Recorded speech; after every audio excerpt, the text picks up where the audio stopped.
He says, you do a lot of scouting before the draft. Are there specific traits to a good blitzer? More about talent or scheme? Some guys obviously are better than others. Absolutely, there's some specific traits that you're going to look for in a blitzer. Before we get to kind of the disguise part, just go to the physical elements of what you look for. You want to have a guy that's going to be tremendously athletic, because when you're going to have a blitzer, it's going to tend to be a smaller guy versus the blocker that they're going up against. And when that happens, those guys are going to tend to be able to bend lower, dip, be more quicker than those guys blocking them. And so the first thing you're looking for in that blitzer, as a guy that could be a slot corner or as a guy that could be a strong safety coming down to be that blitzer, is does he have the quickness? Does he have the bend? Does he have the dip? You know, those three great signs you look for in a really great pass rusher. That's the same thing I think you're looking for in a blitzer. It's not in the same way if you're looking at a guy getting out of his 3-point stance at Randall and then bending around the edge that way. But can he attack off that blitz? The lineman sets up and he dips underneath him and bends around him. The more quicker path he can get to that quarterback in that bend, the faster path he can get that quarterback in the bend, the better a blitzer he's going to be. So you really do first still always go to those first physical traits, things that you want to see in the blitzer first and foremost. The timing aspect is something that I think is more of an inherent thing you kind of have in you or you don't. I don't think it can be probably trained a little bit inside you a bit, but that's that ability to read an offensive scheme and what they're doing first, where the play design is going. And so that's being a good film study person. So that's part of what you can control with that.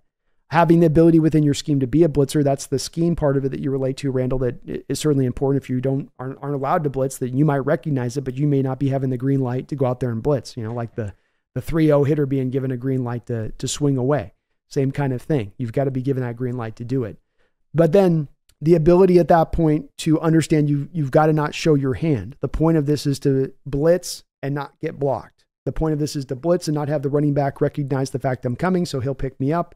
And they've got a blocker for every man coming, and the quarterback is going to be able to sit back there and then throw it. And if I don't get around that running back quick enough, bam, I'm done. So I want to get home as a blitzer without getting blocked. And the only way to do that is to allow the protection schemes to set and get fully set before I'm coming. That's the part of it that we get to where I think can be kind of trained here, Randall, is that you do see within the Ravens defense multiple players coming down at just the right moment.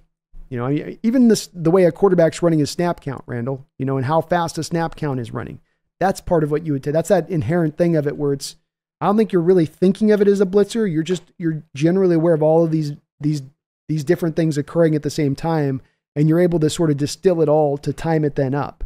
And then you can feel when you're watching a player on tape that he's doing that, because when you're seeing a guy timing it right. When you're watching an offensive lineman that doesn't have that guy blocked up, that they're getting caught shocked and surprised by the fact that guy was going to blitz.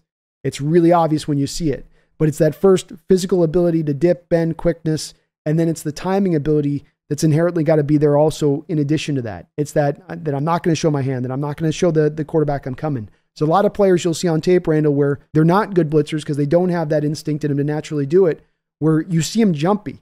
A lot of our players were this way when we would blitz in recent years, where they start getting, Jordan Brooks would be this way at times, where he starts getting jumpy and showing his hand on the blitz too early. He starts sliding up too soon. The quarterback's just getting up the line of scrimmage, starting to call the protections. Boom, here's Brooks. Rather than the quarterback set the line, call the protections, blew 2-1, now you come down. And some of it's coaching, but I think some of it's also just got to be built into the player, and that's part of their skill set, Randall, like being fast, like being able to jump high. You just have it within you. I don't know how much can really be trained as a blitzer, especially when you go from college to pro level. I don't know if you can bring a guy along kind of from zero to hero status on that front of it. He's got to have some of it, within him on it, So scheme is some of it, because if you don't get the opportunity to blitz, then that's going to be hard to then on the evaluation if you can do it or not, much less you're not going to be probably good at it if you're not doing it a lot. But those first three traits you go back to, Ivan Pace, for instance, last year coming out of Cincinnati, tremendously undersized inside linebacker, but he was really quick. He could really bend. He could really dip. And you saw with him even at the Senior Bowl where he was just on one-on-ones absolutely abusing anybody that was trying to stop him, that he can almost at will get past a blocker. He's that good with it. And so he also then could pair that with his good timing and his ability with that. And you gave that guy to Brian Flores and Brian Flores' defense. And it was a great pairing between the talent and the head coach and what he wants and how he wants to use his players. And so you got to have all three of those elements go together there, Randall. But that's why you also can't make it up on the fly. You can't take a guy that's not blitzed very much at all through his college career, bring him to the pros.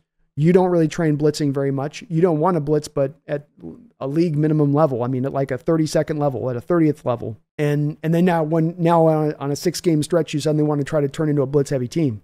That's not going to work. He didn't do it in his past. You don't do it in your current. You don't know how to train it right. He doesn't have the natural instincts in him to do it right.